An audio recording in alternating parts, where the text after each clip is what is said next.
Essa cadeira não é minha. Hã? Não. Cadê visual lá?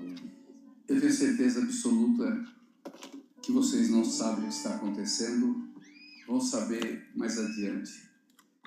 Não é por causa de Nicolau, não é por causa de ninguém, é por causa de Deus.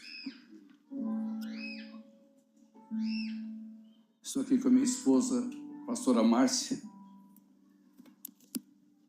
Possivelmente um dos momentos assim sublimes que Deus preparou naquilo que é conhecido como mistério. Deus trabalha com ciclos. Desde o pecado dos nossos pais no Éden, Ele tem um plano que Ele vai desenvolvendo até culminar no dia que a casa grande e maravilhosa descer, com todo o seu povo escolhido, completa o projeto restauração. Ele já sabia do nosso fracasso, nossos pais, e ali no Éden mesmo ele já lança a palavra poder criativo da redenção. E a partir de então, Deus vai trabalhando com ciclos que nós chamamos de moveres. Forma um povo, desse povo ele traz o descendente,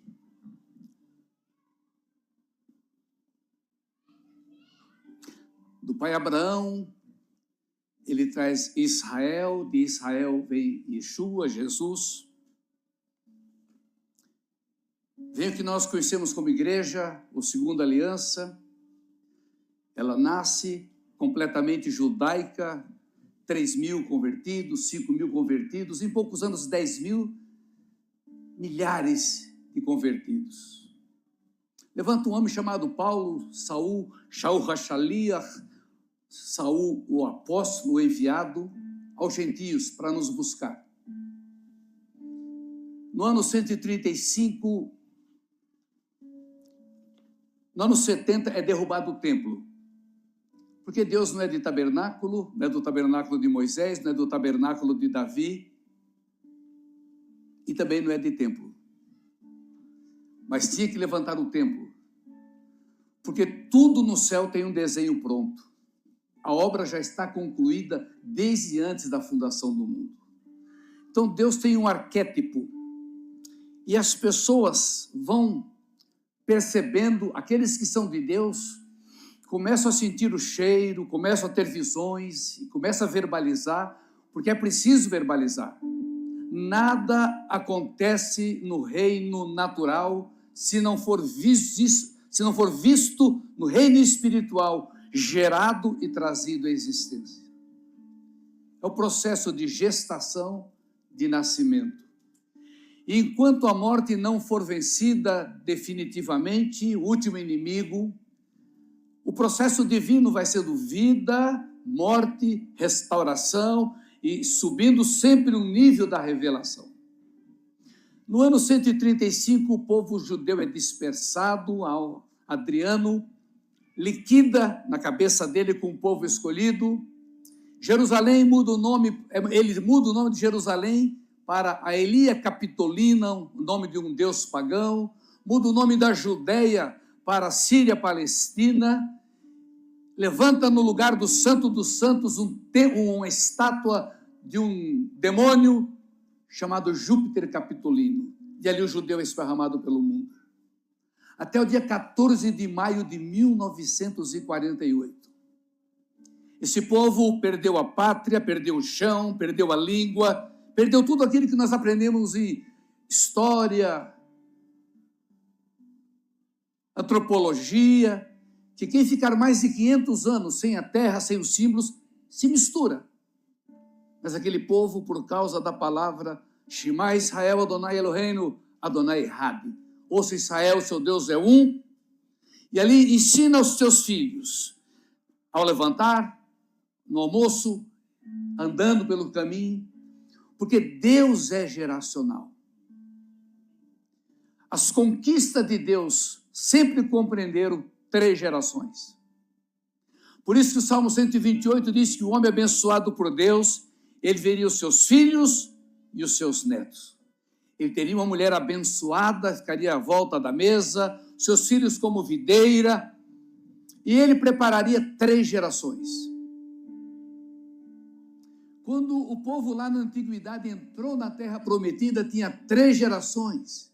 Tinha a geração de Josué e Calebe, os mais idosos, Calebe com 85 anos, a outra turma que vinha que tinha nascido 60, 40, mas uma multidão morreu porque não conseguiu entender os ciclos de Deus. O próprio Moisés, ninguém na terra viu Deus, nem Moisés viu Deus, que ninguém pode ver Deus. Moisés viu a glória de Deus. Deus disse, eu vou ficar na fenda da rocha. Aquela rocha, 1 de Paulo aos Coríntios, capítulo 10, diz que aquela rocha era Jesus. Então Moisés viu Deus passar naquele buraco, na rocha, que era Jesus. Viu a glória.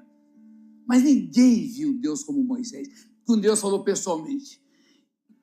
E 10, eu gosto de número, não sou cabalista, mas eu estudo muito o hebraico no sentido dos números. 1 é a unidade, 2 é o discipulado, 3 é a trindade, pai e filho. Todo o universo é gerado no 3, tudo é 3. 4, os 4 cantos da terra. 5, a redenção. 5, os 5 ministérios. 6, o número do homem. 7, o número completo, o número perfeito. Mas 10 é o número da prova. 10, as 10 pragas, os 10 mandamentos, as 10 virgens, os 10 talentos, os 10 eu sou. 10 é um tempo de divisor de águas. Diga-se de passagem.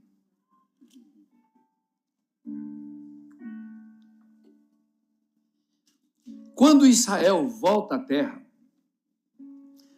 tudo que acontece historicamente na nação de Israel, tocando as nações, acontece algo espiritual no meio do povo de Deus. Quando Ben-Yehuda se casou, ele combinou com a sua esposa, nós só vamos falar hebraico. Tinha sumido o hebraico. Não existia, só os rabinos. E ali Ben-Yehuda pegou com a sua esposa e começaram a criar o hebraico moderno. E os filhos que nasceram tinham que falar. E um filho, um dia não falou em hebraico. O pai disciplinou. Ali começou quase o que nós estamos vendo hoje como a consumação. Ben-Yehuda. No final dos anos 1800 e 1896, um homem chamado Theodor Herzl, um advogado, viu que não tinha lugar para o povo judeu, tentavam comprar terras, e ele faz uma reunião ali em Basileia, na Suíça, de umas 50 pessoas, e disse, nós temos que ter o Estado moderno de Israel, nós temos que ter o nosso lar, ninguém vende. Tentaram comprar no Congo, tentaram comprar lá na própria região, um dos lugares melhores que parece Israel, Argentina. Por isso que há muitos judeus na Argentina. Mas eles tinham que voltar à pátria. E esse advogado, ele presenciou o julgamento de um homem chamado Dreyfus, capitão Alfred Dreyfus, judeu, francês, foi acusado de traição. E ele, como jornalista, ele ficou olhando, registrando, e aquele homem foi condenado. Depois ele foi inocentado. Mas na hora que ele é condenado, o auditório se levanta, morte aos judeus, morte aos judeus, morte aos judeus. Ele viu que não tinha lugar para o judeu. E ele disse naquela reunião, ali na Basileia, 1897, não 96, hoje está nascendo o nosso lar. Daqui a 5 anos, talvez, daqui a 50, com certeza. E no final de 1947, 50 anos depois, numa reunião da ONU, em que naquela reunião brasileiro, Oswaldo Aranha estava presidindo aquela reunião, ali foi declarado o Estado moderno de Israel. Era um dos ciclos de Deus tremendo que apontava para os últimos dias. aquele final de 1800, reunião de jovens também como vocês, no acampamento Betel, alguém soltou uma língua estranha. E naquela reunião tinha um pastor negro, falo isso porque hoje, se existe preconceito, imagine ali. Ele estava olhando. Ele era pastor de uma igreja, Missão Apostólica da Fé Azusa. Missão Apostólica da Fé Azusa. Ele viu aquilo e voltou e começou a falar sobre avivamento. Ele não tinha tido a experiência pentecostal. E lá na sua missão apostólica, que era um prédio de madeira, da igreja metodista, que já tinha o seu grande templo, não tinha banco, tinha um barril, outro barril, tábuas. Ele em grupo. Ali começou a explodir o mover de línguas modernas. 1907. Ou um ciclo de Deus. E a imprensa que trabalha a favor de Deus, do mundo inteiro, foi para lá para escandalizar. E faz o trabalho, como todos esses escândalos, a imprensa trabalha a favor, porque Deus usa tudo. Existe uma expressão em hebraico que é gan zu letová, tudo é para o bem. É Romanos 8:28, todas as coisas concorrem para o bem daqueles que amam a Deus. Então diga gan zu letová. Gan zu letová é mais do que resiliência. A pessoa resiliente, ela leva pancada e segura, ela leva pancada e segura. Isso não é o ponto final. O ponto final maior é ser antifrágil. Você pega o teu fracasso e transforma em algo. Você pega uma desgraça e transforma em alegria. Você pega uma morte e transforma em vida. Você sempre entende que Deus está no controle. E ainda que aconteça uma desgraça, você nunca vai blasfemar. Você vai dizer, gan zu letová, até isso contribui para o meu bem. Pentecostal é barulhento. Esse nosso barulho aqui é mera coincidência. Nós estamos acostumados só com o órgão. Eu sou do tempo que só podia ter o piano, porque o violão era do diabo. Olha só que absurdo. Bateria era dos roqueiros. Mas Deus, diga mais Deus, Ele não liga a nossa ignorância, Ele espera a hora da maturidade e você entende. 1917, ninguém sabia o que fazer com aquela bagunça que estava acontecendo. Aí, novo mover de Deus, apareceu as Assembleias de Deus. Só que o mover começou a diminuir o espaço de tempo. Em 1947 começa um novo ciclo, Sinais e Maravilhas. É a chuva serôdia. Mas 40 tempos, primeiro era cada século, não vou falar da reforma. Da reforma, até uns 10 anos atrás, aconteceram 60 avivamentos, que são ciclos que Deus faz para ativar. O avivamento não pode permanecer. Digo, o avivamento é Jesus no barco, mas Jesus tem que sair do barco. Porque quando Jesus sai do barco, você não tem a referência, mas Ele está em você e você tem que operar. Quando aprendi isso, quando passei pelo avivamento, falei, não, eu queria Jesus no barco. Não, Jesus sai do barco. Ele tem que sair do barco para você viver a vida de Jesus, como foi falado e cantado aqui. Você vai ter que ser o Jesus que habita em você.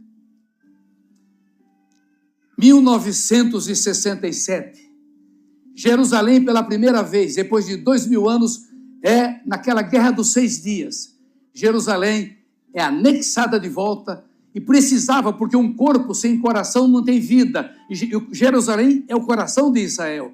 E ali veio um mover carismático no mundo, 1967. Aí católico, não quero entender, porque eu também não entendi, nem vou querer entender, orou em línguas, explodiu línguas no mundo inteiro, mas eu nessa época era bem batistão. 80, década de 80. A gente começa a entender o que é intercessão. Antes disso, vocês nem sabem, vocês são novinhos demais. A gente orava, encerrava o culto assim, vou encerrar o culto. Irmãos, vamos encerrar o culto com uma oração silenciosa. O recessional. Começava o culto com o processional. Isso era válido, era o que nós entendíamos. Começa a intercessão. Meu Deus, hoje é tão simples, mas entender que eu tenho que interceder até que aconteça. Entender por que Elias colocou a cabeça no meio das pernas para orar. Deus falou, Elias, não quero que chova. Bom, Deus podia parar o tempo, não vai chover. Mas não pode, porque a autoridade na terra está no homem. Os céus são os céus do Senhor, mas a terra ele deu ao Filho dos homens. Na terra, só opera através do homem. Até o diabo e os demônios, eles não operam no vazio, eles precisam encontrar legalidade. O reino espiritual, ele opera na legalidade. Jesus, para entrar na terra, ele teve que passar pelo útero de uma mulher. Ele nasce sem pecado, mas ele tinha que entrar por um único caminho, que quem é da terra, feito de terra, opera.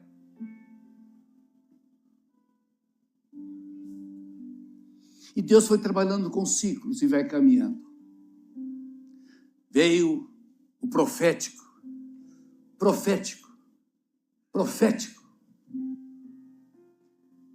Você cria. Jesus foi criado no profético. Como é que Jesus se transformou em carne? O verbo, a palavra se fez carne. Já desde o Gênesis 3,15, da mulher vai nascer aquele que pisa na cabeça da serpente. Moisés, sem saber, sem entender, olha, vai nascer no nosso povo alguém como eu. Moisés era ungido, porque o ungido em Israel é um guerreiro. Moisés era ungido, Saul era ungido, é rei, é ungido. Jogou o óleo no chifre, é ungido. Vai nascer um ungido como eu, ouçam-no. Então, quando em Belém vai vir aquele que será o Salvador. Então, Jesus foi formado na palavra. Palavra. Esse é o profético. Quando surge o profético, aí Deus traz o apostólico. Completa a casa grande e maravilhosa, o arquétipo que está no céu. E para mim, depois de ter vivido tantas coisas, tantos movimentos em todo o mundo, falei, chegou a hora. Mas não tinha chegado a hora. Estava na África do Sul, estava na Turquia, Operação Palácio da Rainha, 1999, quando todo mundo falava, Jesus está voltando, no ano 2000 não passa. Estávamos ali, 5 mil líderes do mundo, 300 do Brasil, 120 pessoas tocando chofar, Dr. Sundokin, na maior igreja metodista, Dr. Paul Yang Cho, ainda não era David Yang Cho, maior igreja do mundo, 4 horas de culto no lugar em que, lá no tempo dos apóstolos, o povo passou 2 horas gritando, grande é a Diana dos Efésios. Nós ficamos 4 horas cantando, adorando e gritando, grande é o Senhor Jesus de Nazaré. 4 horas de culto tremendo. Quando termina, Peter Wagner, esses líderes do mundo, eu estava sentado no último degrau do Coliseu. Eu falei, Deus, não é isso. Eu nunca vi um avivamento. Mas quando eu enxergar um avivamento verdadeiro, eu vou conhecer. Avivamento não se faz campanha, avivamento não se faz camiseta, avivamento não faz propaganda, vai ter um avivamento. Avivamento o povo pula em cima e entra, como nós temos visto, Toronto, vimos todos esses avivamentos, o pessoal vai chegando, vai entrando, tira o pastor da cama, escuta, venha cá. Então avivamento é algo que as pessoas sobem uma em cima da outra. Nós não vimos avivamento, vimos crescimento de igreja. Eu disse, Pai, isso não é avivamento. Eu pensei que era. E tinha um rapaz do Rio de Janeiro, ele desce sem escutar, eu estava sentado chorando, ele chega, aponta, Nicolau, levanta, não investi em você em vão, ainda nem começou. Falei, eu pensei que estava acabando, nem começou, volta para a tua cidade como Gideão. Isso era a virada do ano 99 para 2000. Eu pego o mover apostólico, participo de tudo que é possível, homens e mulheres de Deus tremendo. E depois de algumas coisas que aconteceram,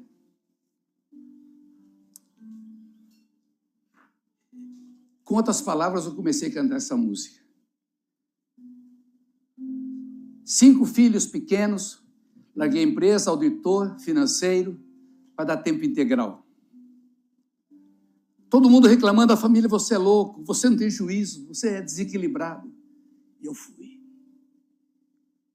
Passando tudo aquilo que pastor passa, e falando, Deus, estou certo.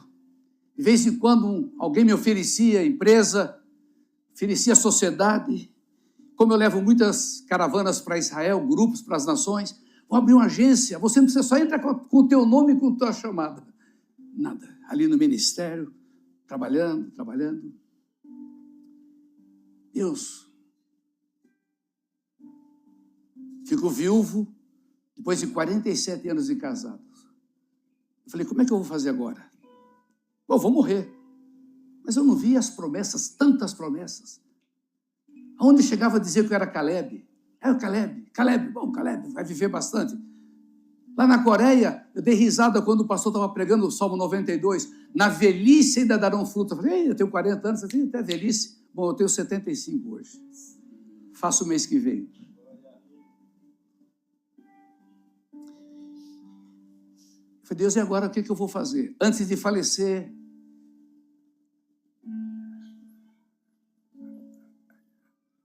a mãe dos meus filhos, no hospital, ela pegou uma doença, demorou uns 12 anos. Ela chamou as filhas e disse, olha, eu vou, mas o seu pai não pode ficar sozinho. Não existe pastor sozinho. Foi um choque. Eu falei, Deus, como é que eu vou achar alguém que me compreenda, que tenha a visão de Israel, tenha a visão histórica da igreja, tenha a visão de batalha espiritual, porque eu fui chamado para a batalha. E aí eu pego o Covid. Não entendi.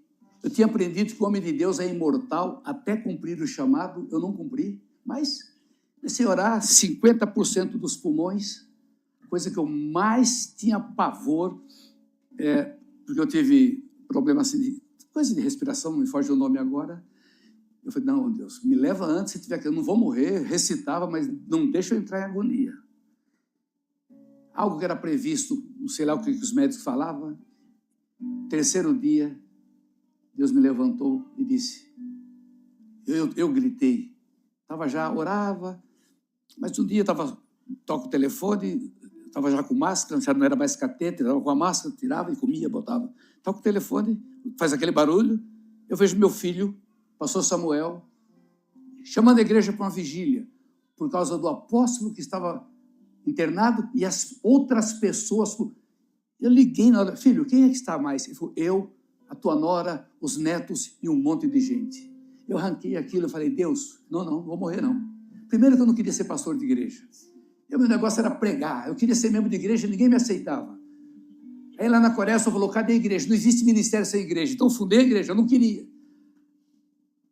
Agora, vou morrer? Vai dividir, vai virar uma bagunça. Eu sei que a igreja não é minha, é sua, mas esse povo foi treinado por mim, nasceu comigo, vai ser uma confusão. Eu vou voltar.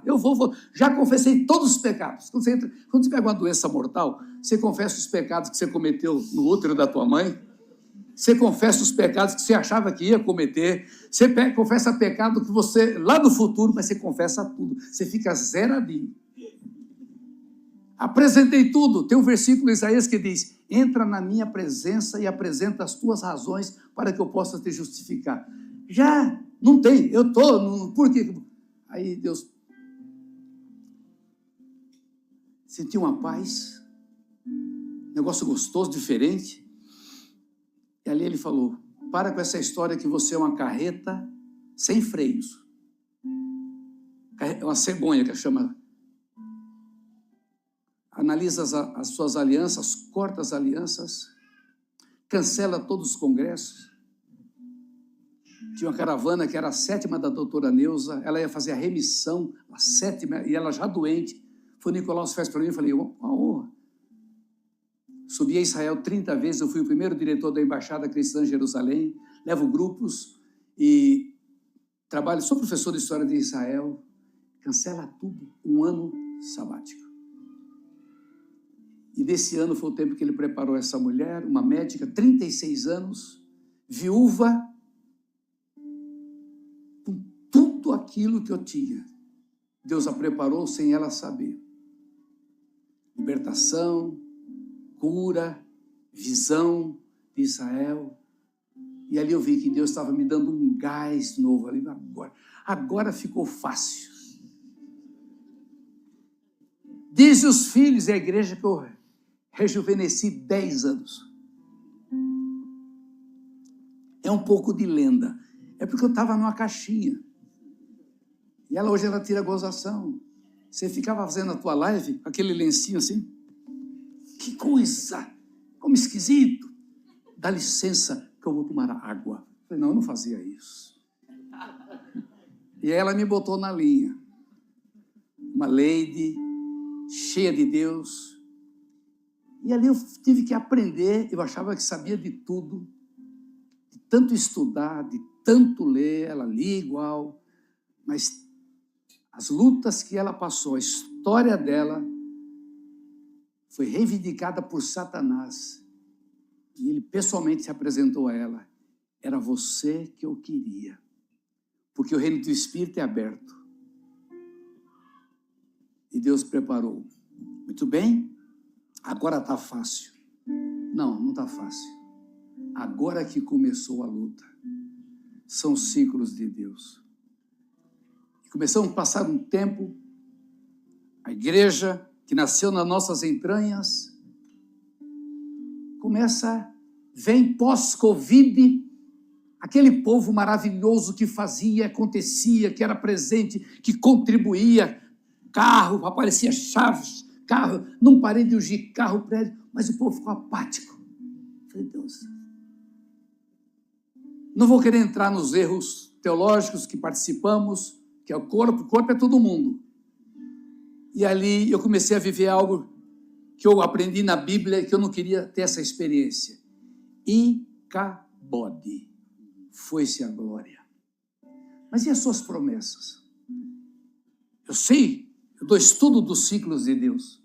As 7 festas fixas são ciclos, os ciclos se repetem. O dia é um ciclo, o dia começa na cultura judaica com a noite e dia. E a palavra de Deus diz, as misericórdias do Senhor são a causa de não sermos consumidos, porque ela se renova a cada manhã. Então você pode dormir com um problema, no outro dia aquele problema é um terço. Você levanta com, não é assim? A semana é um ciclo, começa no domingo e termina no sábado. É um ciclo. As semanas são ciclos. É Shavuot, é a festa de Pentecostes. O mês tem o cabeça do mês, Rosh HaHodesh, cabeça do mês. O ano tem os 7 anos, que é a Shemitah, 49 anos, o 50º ano. Tudo Deus trabalha com ciclos. Os moveres são ciclos. Mas de repente, 2 anos que eu trabalho, Deus me dá o começo do ano na Páscoa, ora para Lázaro ressuscitar. Vim pregar aqui no Sul, ano passado, ano retrasado. Eu olhei para a igreja e falei, olha, defunto com 4 dias já cheira mal. Não sei por que eu falei aquilo. Porque a igreja perdeu a alegria, perdeu o gozo da celebração. Quando eu chego aqui na igreja, em Porto Alegre, o pastor estava falando de uma ressurreição, e eu ali preguei sobre isso. Eu vou fazer um ato profético. Eu vou gritar, vou falar uma palavra e vocês vão gritar. Pela fé faço isso, levanta gritando. E eu preparei o grupo e disse, Lázaro, vem para fora. Mas desceu o céu. Eu falei, meu Deus, que é isso? Eu sei do que é o grito, tive a experiência do grito na Alemanha, eu sei que o grito liberta e o grito libera. Voltei impressionado, só que este ano que passou, novamente em março, Deus, quantas vezes Lázaro tem que voltar? E Deus disse, Lázaro quando voltou, é um milagre. Tirar as ataduras é outro milagre, para ele poder andar. Eu falei, vai até quando isso? Aí Deus começou a mostrar, está chegando a hora, está chegando a hora. Quando o pastor Glauber ligou para o meu filho, pastor Samuel, acertamos, amém, mas no seminário, Sul, Bagé eu não conheço, Acho que daí tem Bagé, deve ser assim, né? Quando eu escutei essa palavra, second house, ele veio um choque. Porque uma das coisas que mais me entristeceu foi que eu ouvi Deus falar claramente para mim. Em 1991, fevereiro, carnaval, retiro da igreja. Saímos, era um lugar assim. Ali no sítio do Sal, depois de Campinas, Sumaré, uma senzala, as grades onde os escravos ficavam. Deus me levou para um grupo de umas 120 pessoas, mais ou menos assim. E eu tinha escutado um homem chamado Shel Schober, um príncipe, que trabalhava com batalha espiritual. Em janeiro, tínhamos entrado no avivamento em 90, em 91. Estou sem saber o que fazer com os dons. E no retiro, no dia 12 de fevereiro, no meio da noite, Deus me deu uma palavra. Jeremias 4,19.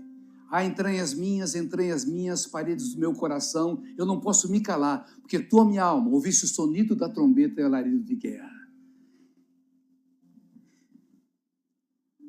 Escutando Peter Wagner na Argentina, no primeiro evangelismo de colheita, algo assombroso que eu nunca tinha visto, falar de guerra, nunca tinha visto aquele movimento, um pouco antes em Ramos Mejia, Congresso de Liderazgo, 1991, e ali na Argentina, no Luna Park, todos os príncipes que eu conhecia, Peter Wagner, Jane Anse, Sidney Jacobs, os argentinos, a Argentina estava pegando fogo, Carlos Anaconda, Omar Cabreira, Mafra Cabreira, os Freisons, Carlos Anaconda pregando, trabalhava com tendas, Deus, meu Deus, que coisa maravilhosa.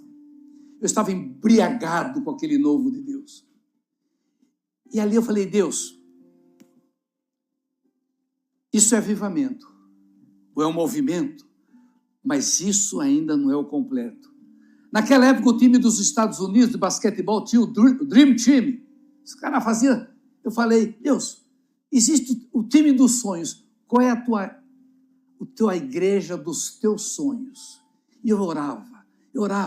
Estava avivado, trabalhando com guerra, já começando a ver as coisas de Deus, já escrevendo o meu primeiro livro. E ali, numa noite de quinta-feira, num culto de casa, não era célula, era culto, grupo familiar. Eu fiscalizando, eu ia nos grupos, e alguém leu assim, vou ler um texto que não tem nada a ver. Eu falei, não tem nada a ver, já a antena subiu. 2 Crônicas 2, 8 e 9. Prepare-me madeira em abundância, porque os meus peritos, junto com os teus peritos, vão trabalhar, e eles vão levantar essa casa, e essa casa será grande e maravilhosa. E ali eu comecei a estudar sobre casa, estudar sobre Ageu, sobre Zorobabel. Zorobabel lançou, e Zorobabel vai colocar o fundamento. Mas espera aí, esse Zorobabel que está aqui em Ageu, não é o Zorobabel de Zacarias, esse Zorobabel é Jesus. Então é lançado o fundamento da casa, e é Jesus que vai completar. E eu passei mais de 10 anos pregando no Brasil. Essa casa, a igreja vai se tornar a casa grande e maravilhosa. Nem eu entendia o que é casa e o que é ser grande e maravilhosa. Abraão, quando andava, a pastor Lelidiano falava hoje, eu me lembrava disso. Ele olhava para uma cidade, foi prometida a cidade para ele. Hebreus 11. Mas ele não estava preocupado, diz que ele andava na terra prometida, não estava nem aí, ele não tinha conta, porque ele olhava para a cidade cujo artífice, arquiteto é Deus. Ele não fez a casa em Betel, nem ele colocou tenda, era rico, mas ele olhava, ele caminhava olhando o arquétipo de Deus, a cidade que é Jerusalém e a casa grande e maravilhosa. Quando nós vamos para Ezequiel, as pessoas ficam pensando que é um templo que vai ser levantado em Jerusalém, e Deus fala, eu quero a planta assim, assim, assim. O segundo templo, como está em Ageu 2, de 1 a 9, eu estudei, preguei tanto sobre Ageu 2, de 1 a 9, minha prata nem meu ouro, essa casa vocês estão achando feia, porque foi a reconstrução do templo de Salomão, Mas vocês não viram ainda, a casa que eu vou levantar vai ser maravilhosa, a glória da segunda casa será maior que a primeira. Nunca existiu isso, humanamente falando, porque quando Jesus faleceu, atrás do véu, quando se rasgou o véu de cima a baixo, não tinha nada, nem a arca, nada. 1 Coríntios 13:12 diz que nós só vemos obscuramente, como um véu, como um espelho. Quando eu era tradicional, fui professor de história da igreja, os mesmos versículos que eu usava para combater são os versículos que eu uso para fundamentar. O que mudou? O meu entendimento. Porque nós estamos caminhando, nós estamos vendo só uma parte.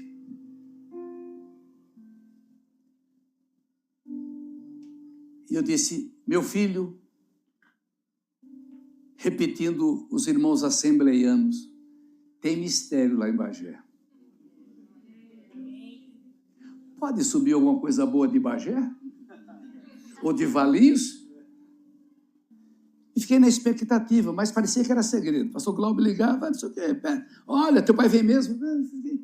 Quem é teu pai? Tem algum negócio aí? Eu não sabia que seria assim, não sabia que seria nesse lugar, não sabia que estaria uma senzala, não sabia que seria o recomeço. E quando chegou dezembro, Deus deixou para o último minuto, toda a virada de ano, porque minha chamada para o ministério pastoral foi em 1980, no culto de virada de ano, Salmo 116, a chamada, e a pastora Márcia pediu, não solta, solta no último momento. E Deus nos deu Apocalipse 21:5, o ano dos novos começos. Um tempo de grandes oportunidades. Diga oportunidade. Às vezes, só teremos uma. Jesus ali no Monte das Oliveiras, ele olhou para Jerusalém. Jerusalém, se você conhecesse esse dia, mas os seus olhos estão fechados. Por causa disso, não vai ficar pedra sobre pedra, porque você não compreendeu o tempo da grande oportunidade. Eu estava ali sentado e pensando em vocês. Falei, pai, será que eles sabem quem eles são?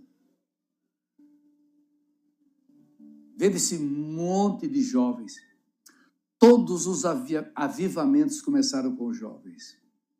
Tem os anciãos, porque a Bíblia diz isso, tem os maduros, mas a força do avivamento é com jovens. Um dos maiores avivamentos, país de Gales, tinha 20 anos, Evan Roberts, sozinho. E ali incendiou aquela casa, foi aquele avivamento diz a história, 2 anos, mas demorou 9 meses. E até hoje tem resultado. E por incrível que pareça, quem parou aquele rapaz foi alguém pedindo controle, cuidado que é demônio que fala. E ali, quando você estuda o livro dessa mulher, dessa pessoa, que é uma mulher de Deus, mas ela confinou aquele homem, é como se ela confinasse o avivamento dentro de um quarto. Apocalipse 21, de 1-5, diz, então vi novos céus e nova terra, pois o primeiro céu e a primeira terra tinham passado, o mar já não existia, vi a nova Jerusalém que descia dos céus da parte de Deus, preparada como uma noiva adornada para o seu marido. Ouvi uma forte voz que vinha do trono e dizia, agora o tabernáculo de Deus está com os homens, com os quais ele viverá. Então o tabernáculo é viver junto, mas sem templos, vai ser uma casa. Eles serão o seu povo, o próprio Deus estará com eles, será o seu Deus. Ele enxugará dos seus olhos toda lágrima, não haverá mais morte, nem tristeza, nem choro, nem dor, pois a antiga ordem já passou. Não haverá mais morte, nem tristeza, nem dor. E ele diz, aquele que estava sentado no trono disse, estou fazendo nova todas as coisas. E acrescentou, escreva isso, pois essas palavras são fiéis e verdadeiras, dignas de confiança. Existe o poder criativo de Deus, que a gente chama no latim ex nihilo. Quando Deus criou a terra, essa palavra ex nihilo é Deus criou do nada. Deus falou, haja luz, haja trevas, haja água, haja terra. Então é Deus criando do nada. Isso é um novo. Como foi cantado também, é um texto tremendo de Isaías 48, 18 e 19. Esqueça as coisas que passaram, eis que eu faço coisas novas. Quando Deus faz algo novo, é algo novo sim de Deus. Mas esse texto está falando, eu vou transformar as coisas em coisas novas, porque passou a primeira ordem. E a Bíblia está dizendo que será novo céu. Não é novo céu. Não vai ter um segundo céu, porque o demônio já vai estar preso. Não vai ter mar, porque é o mar que fecha o abismo. Então vai ser um mar de vidro. Então a terra vai ser restaurada, porque é o milênio. A terra não pode ser destruída. Senão Deus perdeu.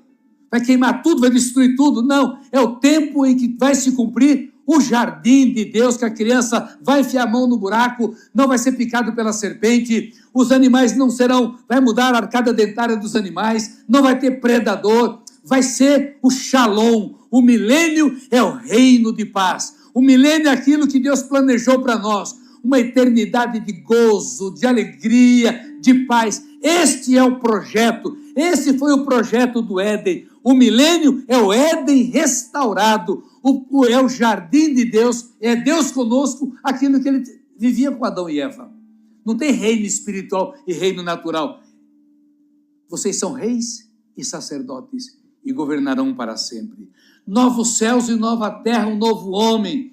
Novos céus, um novo homem, uma nova ordem. O processo da restauração começou antes da criação do mundo. Apocalipse 13, 8, quando Deus fala Cordeiro, esses foram perdidos porque não estavam no livro do Cordeiro, que foi morto desde antes da fundação do mundo. Então, na própria criação, já começa um processo dos ciclos da restauração de tudo, não é do homem, de tudo, para culminar com a vinda de Jesus, para estabelecer o milênio. Após a promessa, após a queda, a promessa de Deus, Gênesis 3,15, apresenta o antídoto para a degradação que o pecado causaria por causa da desobediência. Jesus Cristo aguarda a restauração de todas as coisas. Você já tentou para esse versículo?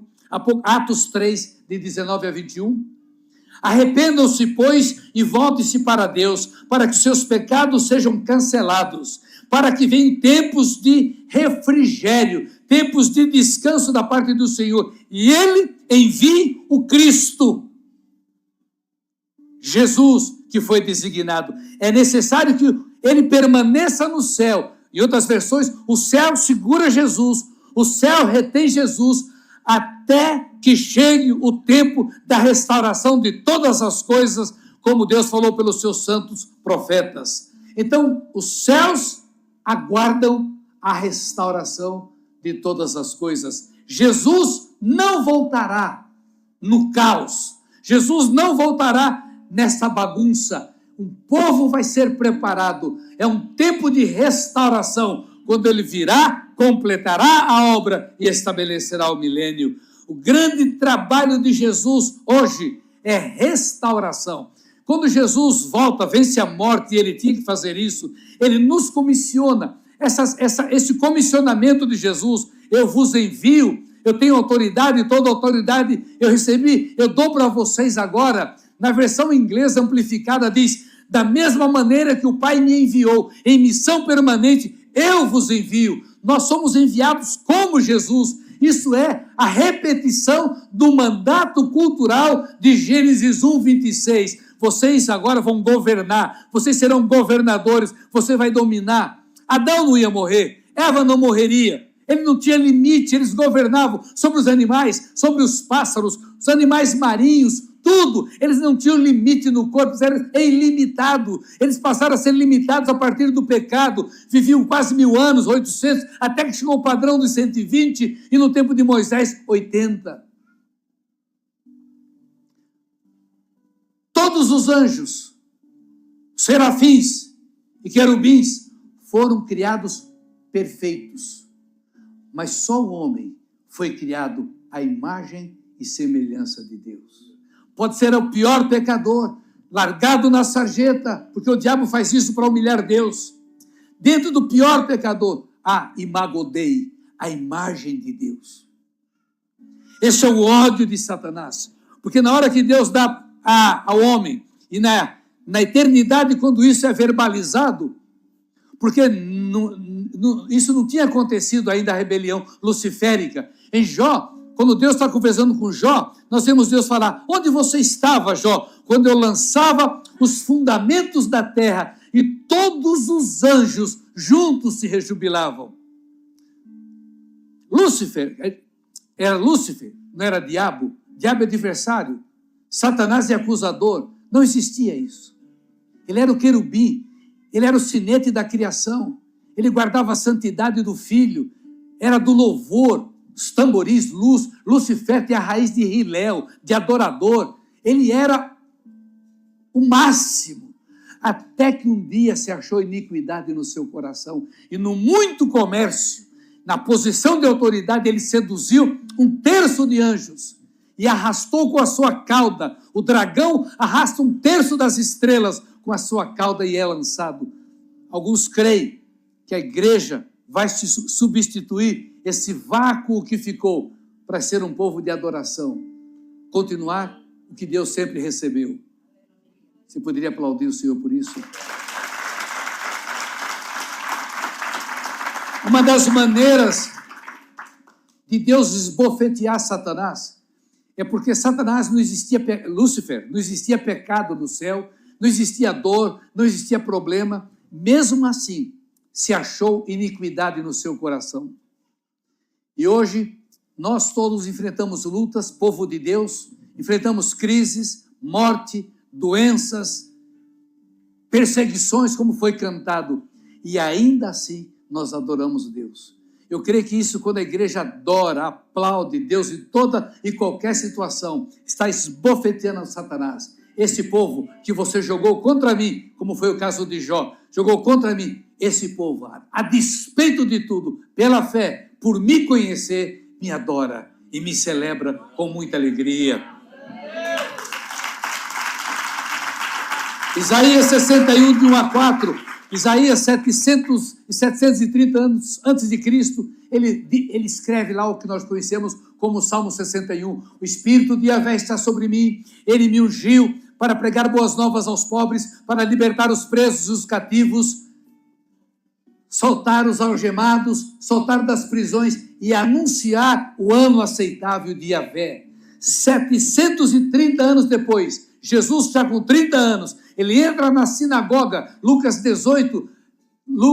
4, 18 e 19, ele entra na sinagoga como era de costume, entregue para ele o Sefer, o rolo, ele abre nesse texto de Isaías, lê e diz: hoje se cumpriu aos vossos olhos esta profecia. A profecia de Jesus é para restaurar. Na continuação, até o verso 4 diz: restaurará as cidades outrora arruinadas, restaurará o que foi quebrado. E cidade ali não é falando só de uma cidade, é falando de famílias, é falando de vidas. O principal ministério nosso é o ministério da restauração, que é o ministério da reconciliação, porque Satanás veio para roubar, matar e destruir. Ele veio para roubar, matar e destruir. Por muitos anos eu disse: Deus, está errada essa ordem. Ele veio para roubar, destruir, aí mata. Demorou até que eu entendesse. Não vou dizer que Deus falou, mas eu demorei para entender. Não. Satanás, se ele roubar o teu destino profético, porque todos nós temos um destino, Salmo 139, todos os nossos dias já foram escritos antes que o primeiro existisse. E nós fomos criados, e tudo que Deus faz é bom, é perfeito. Todos nós temos um destino profético. Se ele roubar esse destino profético, eu já estou morto.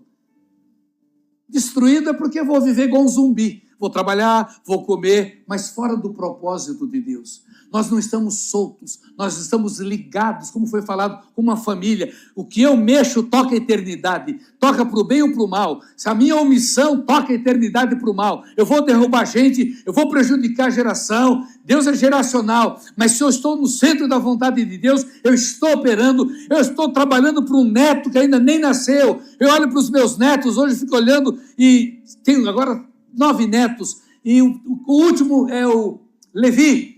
E ele tem 10 meses, ele fica me olhando, e ele, acho que porque eu prego, ele pega logo uma afeição, eu falo, Levi, você tem que continuar. Então Caleb, você vai ser o pastor, Levi vai ser o co-pastor. Eu brigo com ele, e o Caleb diz, ele tem 7 anos, o Caleb, mas ninguém me chama para pregar. Eu falei, é figura, também é outro. Então, eu estou olhando para ele. Já me preocupo com a primeira geração, sim, mas eu estou olhando para outra e para outra, porque o homem só é bem-sucedido se ele deixa herdeiros, ele deixa uma geração, porque Deus é geracional. Você que faz a leitura da Bíblia todo ano, parece cansativo, mas tem que ler. Fulano gerou cicrano, fulano é filho de fulano. Por que isso? Porque Deus trabalha com gerações. Eu preciso entender que nós estamos formando uma falha, quando Deus matava os filhos dos sacerdotes, como matou o filho de Arão, os 2 filhos de Arão, e foi tão forte, os rapazes estavam, da cabeça deles, eles estavam fazendo o que era certo, queimando incenso, mas era fogo estranho. Eu não sei o que é fogo estranho, sei que Deus fulminou. E ainda disse para Moisés, fala para Arão para não chorar, arrasta o cadáver e bota os 2 irmãos no lugar. Mas no caso de Eli, Deus disse, você não repreendeu os teus filhos, vou acabar com a tua geração. E morreu Ofni e Finéias. Então, quando se perde os filhos, é uma maldição.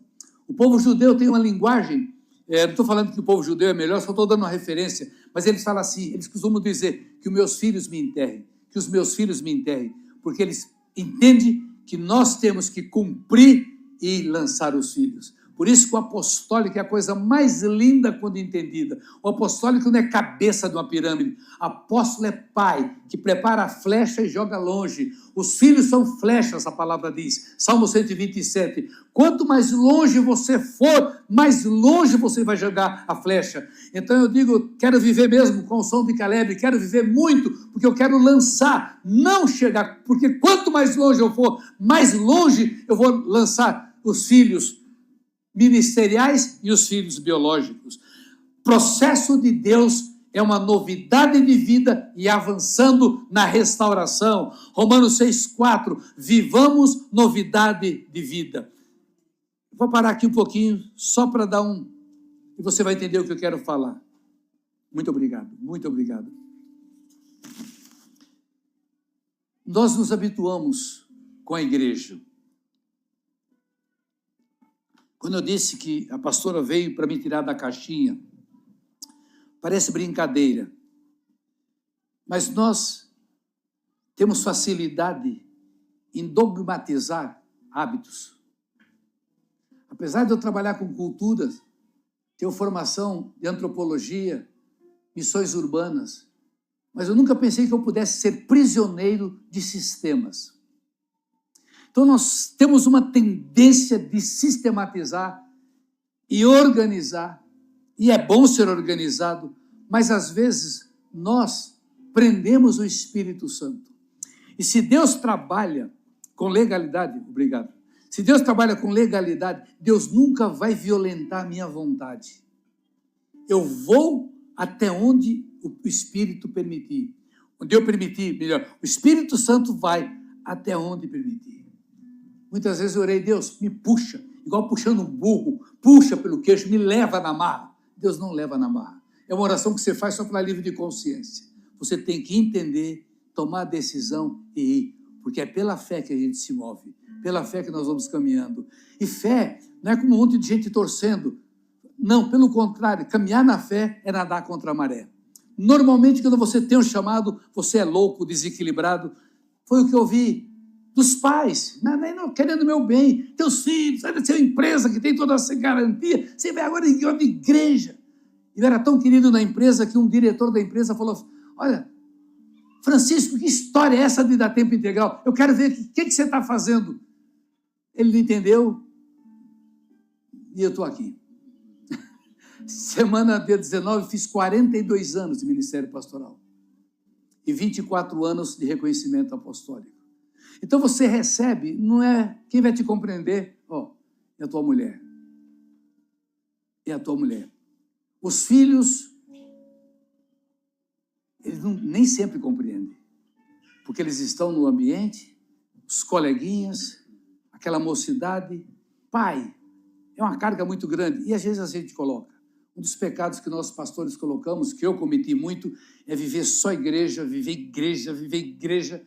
Hoje eu lamento. Então, a gente lamenta cargas que foram colocadas, às vezes falo com os filhos, o meu filho, principalmente Samuel, fala, mas pai, não tinha outro jeito, pai, não tinha outro jeito. E hoje a gente fica olhando para que ele não faça isso. Então, às vezes, nós pastores, os filhos não vão entender, mas a mulher vai. A mulher é um muro, a Bíblia diz que a mulher é muro é muro de arrimo. A ajudadora, esse termo ajudadora é muito forte, nem é alguém que está lavando louça nesse sentido, é no sentido de ser alguém idônea, igual, que te joga para cima. Então, quando fala a mulher em Provérbios, capítulo 31, de vez em quando eu vou lá, a Márcia está preparando o café, eu vou atrás dela, que eu leio Provérbios todo dia, no dia 31, mulher virtuosa, prepara aí, está preparando, e chega até onde dá para chegar, que ela não quer que eu chegue perto da cozinha, não sei o que ela tem, sai daqui, aqui é meu espaço. Eu saio. Estou cuidando de você. Então, o homem vê o macro, a mulher vê o micro, ela vê os detalhes. E o pecado de Eva é porque não tinha o marido do lado. Qual o marido que deixa a mulher ficar conversando com a serpente há tanto tempo? Porque não foi no momento que a serpente falou e a pessoa caiu. Nem assim é o pecado. O pecado é uma sedução. Ele vai levando, a pessoa começa a elucubrar, imaginar, ponderar. No fim, o diabo ofereceu para Eva o que ela já tinha. Todo o conhecimento. O casal pecou porque eles já tinham tudo e aceitaram do diabo. Aquilo que Satanás quis fazer com Jesus. Eu te dou tudo isso. De quem era tudo aquilo? Legalmente, ele estava, porque os pais entregaram. Jesus lá. E o diabo vem sutil. Está escrito, mas está escrito. Está escrito, mas está escrito. É a palavra que predomina. Fazer coisas novas em Apocalipse é uma palavra grega, kainos, não é kairos, é kainos. Fazer coisa nova é algo feito recentemente. É aplicado para algo novo como a nova aliança. É aplicado metaforicamente para os cristãos renovados. É aplicado também como algo que foi reformado, corrigido, e ele deixou de ser inútil, Filemão, para ser um servo útil. Caminhando para o fim, Jacó é um exemplo para nós hoje. Pastor Felipe, para a minha vida, eu amo muito essa passagem. Gênesis 32, de 22 a 31. Naquela noite, Jacó levantou-se e tomou suas 2 mulheres, suas 2 servas e seus 11 filhos para atravessar o lugar da passagem do Jaboque. Depois de havê-los feito atravessar o ribeiro, fez passar também tudo que possuía, e Jacó ficou sozinho. Então veio um homem que se pôs a lutar com ele até o amanhecer. Quando o homem via que não podia dominá-lo, tocou na articulação da coxa de Jacó, de forma que lhe deslocou a coxa. Enquanto lutava, o homem disse, deixe-me ir, pois o dia desponta. Mas Jacó respondeu, não te deixarei ir, a não ser que me abençoe. O homem lhe perguntou, qual é o seu nome? Jacó, respondeu ele.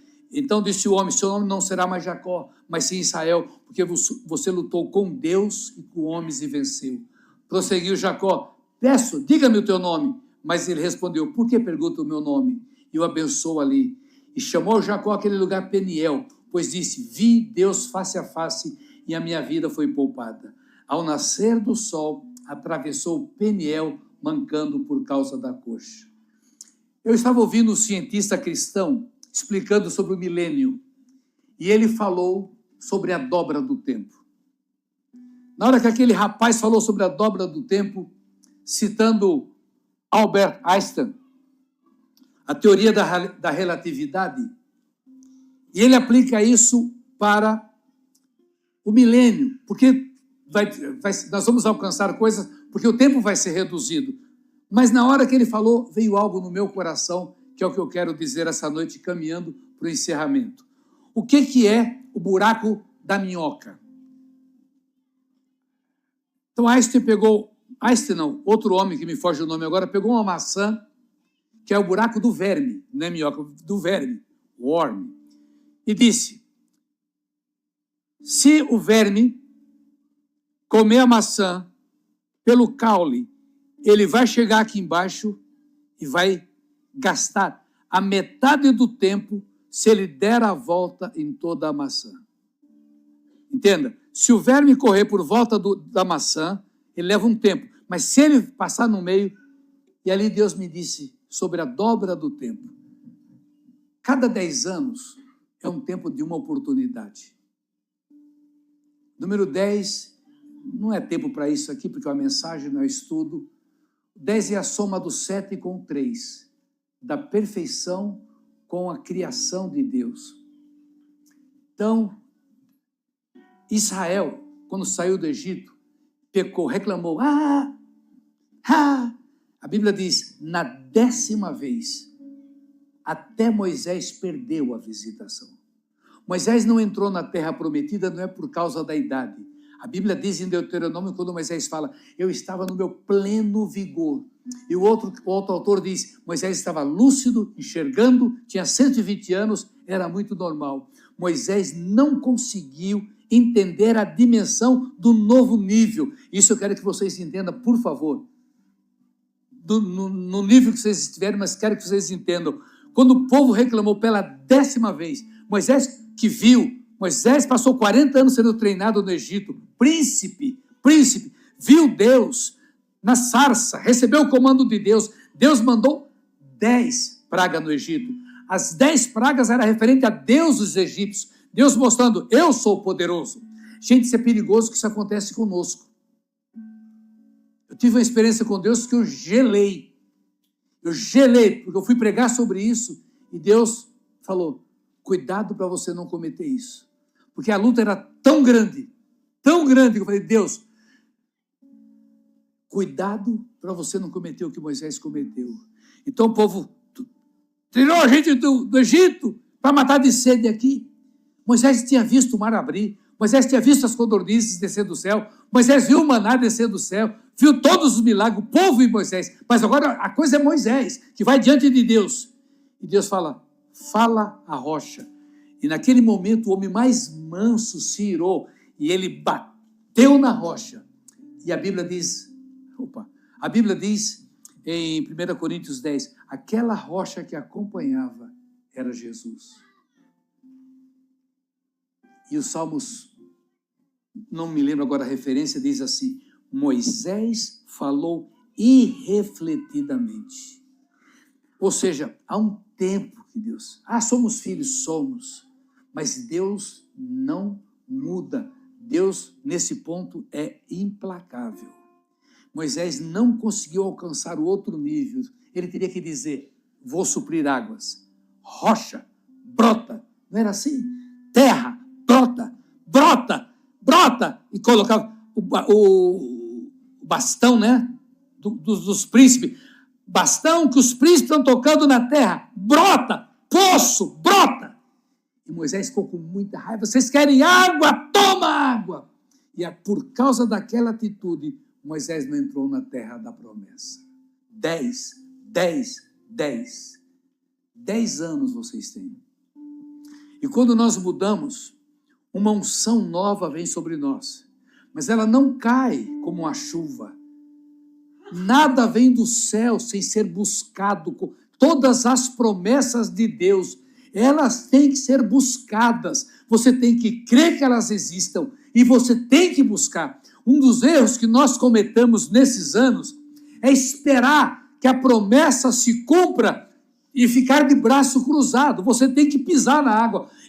A Bíblia não põe esse ponto. Eu creio que se o mar abrisse para o povo passar, era a coisa mais normal do mundo. Tinha que pisar, tocar e entrar. E eu creio que quando eles foram pisando, o mar foi se abrindo. Porque depois que o mar estava aberto, até o egípcio passou. Eu tenho que caminhar por fé. Eu tenho que andar não vendo o visível, mas o invisível. Crendo no impossível. Então, 10, Jacó, naquela confusão, o primogênito Esaú vendeu a primogenitura e levou na brincadeira. Eu estou morrendo de fome, você quer um prato de lentilha? Toma a primogenitura para você. Brincou. Para Deus acabou. Foi uma declaração de desprezo a Deus. E Jacó pega a promessa e Esaú fala, vou matar meu irmão. E a mãe manda Jacó para a casa da família, Labão. Jacó ficou 10 anos, depois mais 10 anos, 20 anos. Ele volta, porque Deus mandou ele voltar, ele volta já com muita gente, muitas conquistas, e ele escuta que o irmão dele está vindo ao encontro dele, com 400 guerreiros. Ele separa a família, as crianças para escapar, e ali naquela noite ele se encontra com Deus e luta. Eu não sei como é que foi essa luta, mas foi a noite toda. E ele fica aleijado. E essa palavra aleijado, alguns dizem, né, eu não aceito, respeito. Alguém disse, ele aprendeu para poder, quando chegasse perto de Esaú, fazer assim. Não, se ele faz isso só por causa de uma deficiência, você tem que se dobrar mesmo. E ali o nome dele é mudado. Na cultura judaica, o nome fala do destino profético. Eu não me chamo Francisco Nicolau. Eu me chamo, hoje sim, mas eu me chamo Francisco Nogueira. Meu pai, antes de morrer, ele morreu, eu tinha 1 ano e 8 meses, ele se chamava Alcebiades Nicolau. Eu tinha nascido, escreveram numa fotografia, Francisco Nogueira. Aí depois ele mudou para Nicolau. Eu deduzo que ele era um judeu marrano, acabou a guerra e botou o nome original.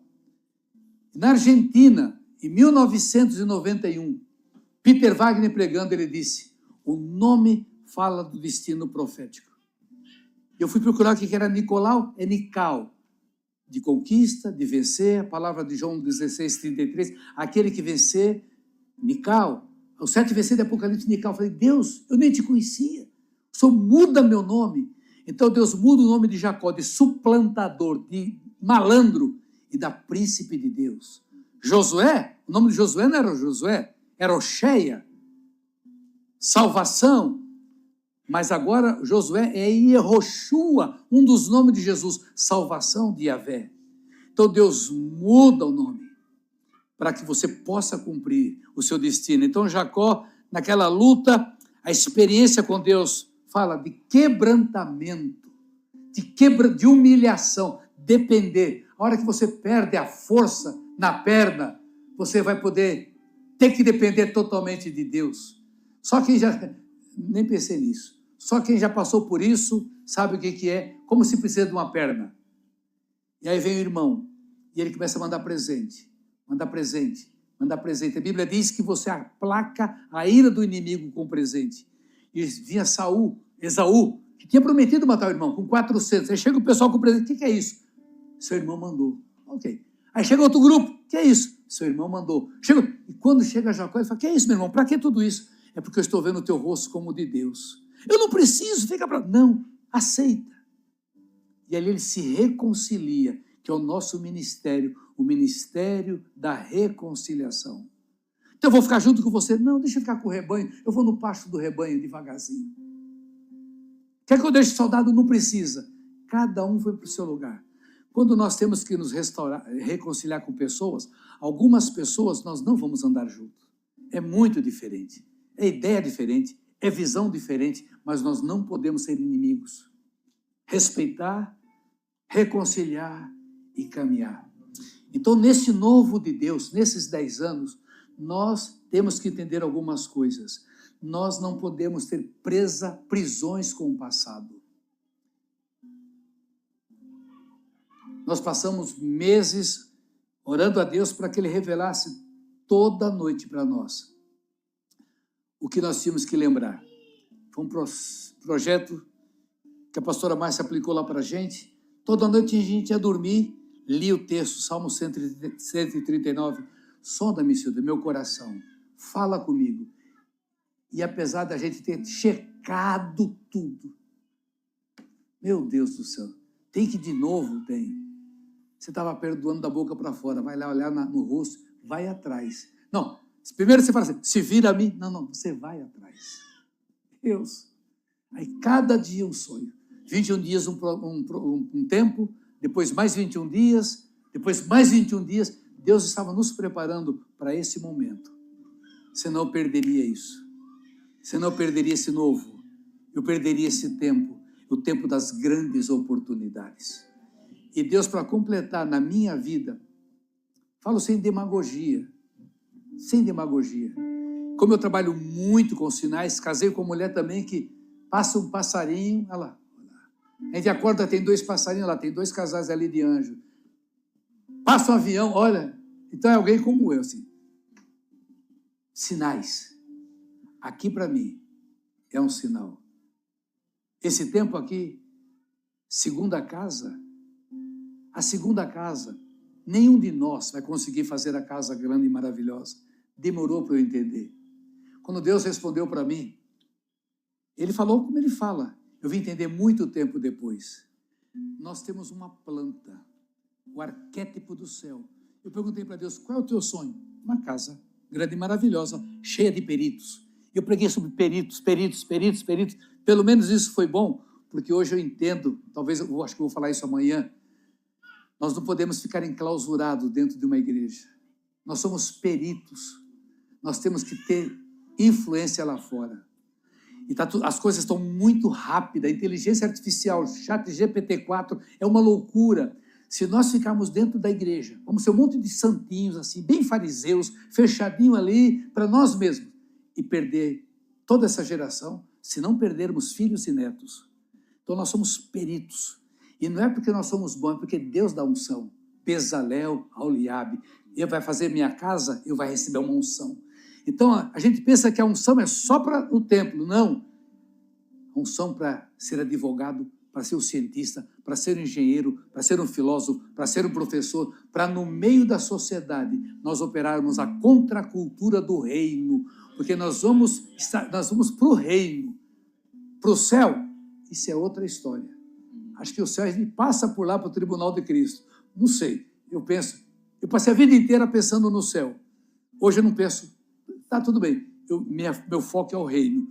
No ritmo acelerado, nós vamos para o reino.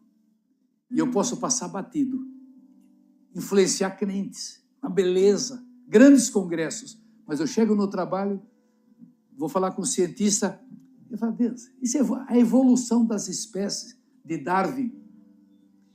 Se eu conheço a assinatura de Deus, que o homem que decodificou o DNA, o código genético, é um cristão, eu vou ter um minuto aí. Eu sou cientista também. Quem decodificou o código genético é um cristão. O camarada cala a boca. Você fala, se eu não conheço isso, se você não se salvar, você vai para o inferno. Ele, que inferno?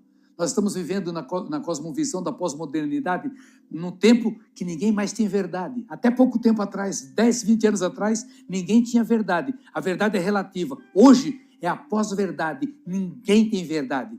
Nós estamos caminhando para a anarquia. Anarquia é o povo sem governo, uma bagunça. Salmo 11, quando os fundamentos foram destruídos, a família, quem poderá fazer o justo? Graças a Deus que o próximo versículo diz, mas Deus está reinando. Deus sempre vai ter um povo. A Bíblia diz, o Cordeiro vencerá, e com ele estarão os chamados, os eleitos e os fiéis. Os chamados, eleitos e fiéis são aqui nessa noite. Se levante aplaudindo o Cordeiro, que venceu e voltará para reinar conosco para sempre. Deixe o passado para trás, métodos, programa, religiosidade, dogmas humanos, religião morta, sistemas falidos. Deus é o Deus do novo e nos dá novas oportunidades. Deus abençoe. Até amanhã, se Deus quiser.